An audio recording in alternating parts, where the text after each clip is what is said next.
Guess what? Guess what, everybody? Guess what I did tonight? I went to the cinema! I'm so excited! Or I was, like I still am. I'm still buzzing a bit, I think.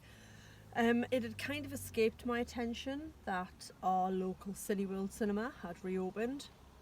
I got an email today when I was at work from the audience saying we are back from August 21st, and Tenet, the new Christopher Nolan film, is out on the 26th for previews. Excuse me. And within about a minute and a half of receiving that email, I had booked a seat for Tenet on the 26th. But someone at work was like, oh yeah, well the cinema at Rushden Lakes has been open for a couple of weeks. I was like, sorry, what? Hold the phone. So on a whim, I checked it out this evening, and not only is our local Cineworld open and showing some older films, it's also showing some new films. And the new film that it's showing is one I really wanted to see. And it's the film I did go and see, and it's the film I'm here to talk about, and it's called An American Pickle. Now, just to my right, there's a huge amount of people getting out of the car, and I look weird because I'm talking to my windscreen. But they're just going to walk away, so it's good. Okay. I'm still at Rushden Lakes in the car park, and it's like being on holiday. The weather is amazing. There's people milling about everywhere. You wouldn't know we were still in the middle of a pandemic, but there we are. Anyway, let's get back to An American Pickle. So this is the new film starring Seth Rogen, and it is the story of a man who falls into brine in a pickle factory in 1919 and wakes up in 2019. So he's been pickled for 100 years in brine, and he's discovered, and his only living relative is obviously also played by Seth Rogen, is called Ben. So they meet.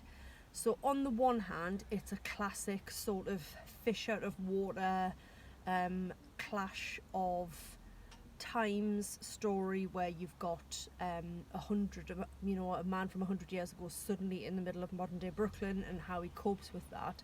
It actually sidesteps a lot of the obvious jokes. It still does there's a lot of humour to be mined from a man out of time, but they avoid a lot of the obvious ones, and it's to the film's credit and enhancement, I feel. This is a comedy. I did laugh a lot. It actually moved me way more than I expected, and I cried quite a bit. That could also have been the emotion of just being in an actual cinema for the first time in April, May, June, July. So yeah, 4 full months I didn't set foot inside a cinema. It's a long time. But yeah, I thought this was a really charming little film. So it was based on a short story, or an article, sorry, that was in the New Yorker by a guy called Simon Rich.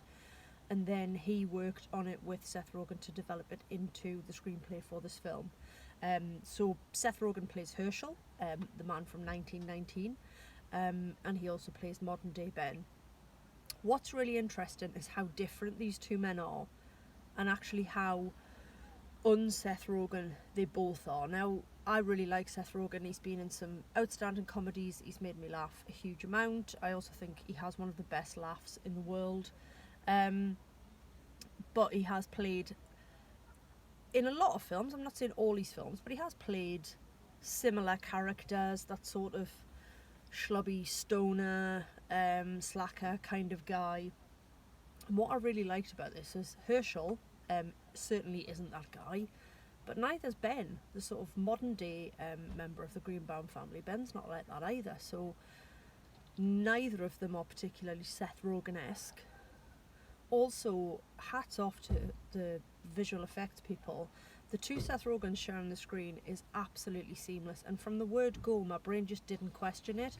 I just accepted that one was Herschel and one was Ben, and that was that. Now, the main way to tell them apart, they're dressed differently, but Herschel has a big sort of traditional Jewish beard, whereas Ben is sort of a lot more, well, modern day, so he's got quite short stubble, he's got shorter hair, he's very sort of trendy in Brooklyn, and, you know, trousers rolled up a little bit, and he's doing yoga and talking about kombucha, and it's about so much more than just that fish out of water thing, and what would happen if a guy woke up after 100 years and what would he make of the world. It's really about so much more than that. It's about family, it's about pride, it's about where you come from and remembering your roots. And it's like I say, it really actually was way more emotional than I was expecting it to be, but I did laugh a lot.